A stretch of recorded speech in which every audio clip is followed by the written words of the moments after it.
দক্ষিণ পশ্চিম বাংলার শিল্পনগরী খুলনা। এই শহরেই গড়ে উঠেছে দেশের অন্যতম শিল্পাঞ্চল খালিশপুর, দৌলতপুর আর আড়ংঘাটা। আর এই তিনটি এলাকা নিয়েই গঠিত খুলনা ৩ আসন, যা জাতীয় সংসদের ১০১ নম্বর আসন।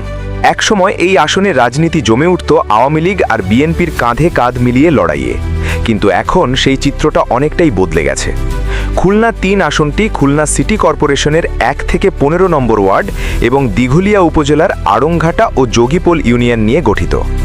এই আসনের মধ্যে রয়েছে খুলনা বিভাগের প্রশাসনিক কেন্দ্র, বড় বড় শিল্প প্রতিষ্ঠান, খালিশপুর শিল্পাঞ্চল, দৌলতপুর বাণিজ্যিক কেন্দ্র এবং দেশের অন্যতম গুরুত্বপূর্ণ শিক্ষা প্রতিষ্ঠান খুলনা প্রকৌশল ও প্রযুক্তি বিশ্ববিদ্যালয়, কুয়েট। খুলনা ৩ আসনের নির্বাচনী ইতিহাসে রয়েছে দলবদল আর রাজনৈতিক পালাবদলের এক দীর্ঘ অধ্যায়। ১৯৭৩ স্বাধীনতার পর প্রথম জাতীয় সংসদ নির্বাচনে মীর সাখাওয়াত আলী জয়ী হয়েছিলেন। ১৯৭৯ এরপর ক্ষমতায় আসে বিএনপি, নির্বাচিত হন আফতাব উদ্দিন হাওলাদার। ৮০-র দশকে সামরিক শাসনের আমলে পাল্টে যায় রাজনৈতিক চিত্র। ১৯৮৬ সালে জাতীয় পার্টির হাসিনা বানু শিরিন এবং ১৯৮৮ সালে একই দলের আব্দুল গাফফার বিশ্বাস সংসদ সদস্য নির্বাচিত হন। ৯০-এর দশক গণতন্ত্র পুনরুদ্ধারের পর ১৯৯১ ও ১৯৯৬ সালের ফেব্রুয়ারি নির্বাচনে টানা ২ বার বিজয়ী হন বিএনপির আশরাফ হোসেন। তবে ১৯৯৬ সালের জুনের নির্বাচনে কাজী সেকান্দার আলী আসনটি পুনরুদ্ধার করেন। ২০০১ সালে আবারও ঘুরে দাঁড়ায় বিএনপি, জয় পান আশরাফ হোসেন। ২০০৮ থেকে ২০১৮ ২০০৮ সাল থেকে খুলনা ৩ আসনে আধিপত্য প্রতিষ্ঠা করে আওয়ামী লীগ। বেগম মন্নুজান সুফিয়ান টানা ৩ বার ২০০৮, ২০১৪ এবং ২০১৮ সালে সংসদ সদস্য নির্বাচিত হন।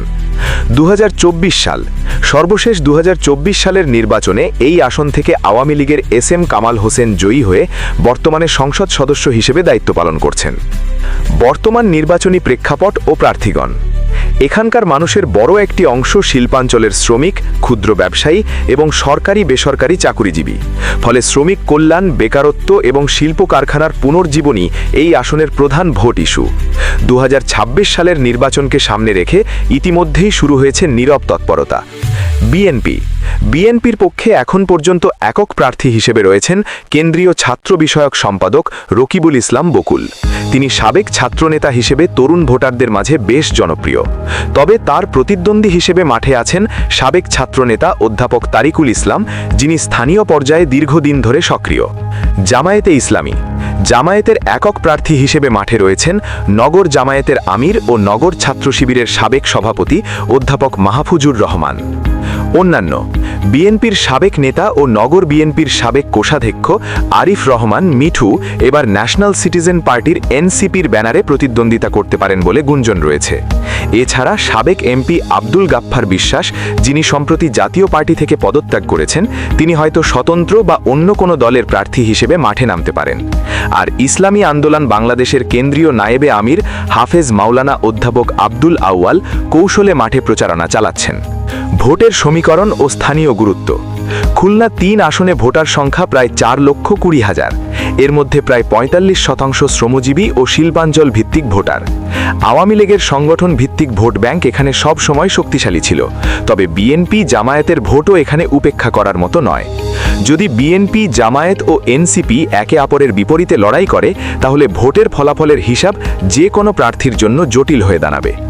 বর্তমান রাজনৈতিক প্রেক্ষাপট বিবেচনায় জামায়াত, এনসিপি ও ইসলামী আন্দোলনের মধ্যকার কৌশলগত অবস্থানের কারণে বিএনপির প্রার্থী কিছুটা চ্যালেঞ্জের মুখে পড়তে পারেন বলে ধারণা করছেন বিশ্লেষকরা। বিশেষ করে সরকারি বিএল বা ব্রজলাল কলেজ এই এলাকায় হওয়ায় জামায়াতের একটি শক্তিশালী অবস্থান লক্ষ্য করা যায়। এলাকার প্রধান সমস্যাগুলির মধ্যে রয়েছে বন্ধ শিল্প কারখানাগুলো পুনরায় চালু করা, শ্রমিকদের বেতন ও চাকরির নিশ্চয়তা, খালিশপুর শিল্পাঞ্চলে নতুন সেতু নির্মাণ, দৌলতপুর এলাকার জলাবদ্ধতা সমস্যা এবং পরিবেশ দূষণ। শ্রমিক ভোট এখানে সিদ্ধান্তমূলক ভূমিকা পালন করে, যারা সাধারণত উন্নয়ন, কর্মসংস্থান ও নিরাপত্তাকে অগ্রাধিকার দেয়। সংস্কৃতি ও পর্যটন। খুলনা ৩ শুধু রাজনীতির মাঠ নয়, সংস্কৃতি ও ঐতিহ্যের দিক থেকেও গুরুত্বপূর্ণ। এখানে রয়েছে খুলনা বিভাগীয় জাদুঘর, খান জাহান আলী সেতু বা রূপসা সেতু, শহীদ হাদিস পার্ক, জাহানাবাদ বনবিলাস চিড়িয়াখানা এবং শিশু পার্ক, এবং জনপ্রিয় গল্লামারি লিনিয়ার পার্ক। এই স্থানগুলি লোকালয়ের জীবনের অংশ হয়ে উঠেছে। সব মিলিয়ে খুলনা ৩ আসনটি ২০২৬ সালের নির্বাচনে শিল্পনগরীর এক উত্তপ্ত রাজনৈতিক কেন্দ্রে পরিণত হতে পারে। বন্ধুরা, আপনি যদি আমাদের চ্যানেলে নতুন হয়ে থাকেন তবে অনুগ্রহ করে সাবস্ক্রাইব করুন। আমাদের ৩০০ আসন সিরিজের পরবর্তী পর্বে আমরা আলোচনা করব খুলনা ৪ আসন নিয়ে।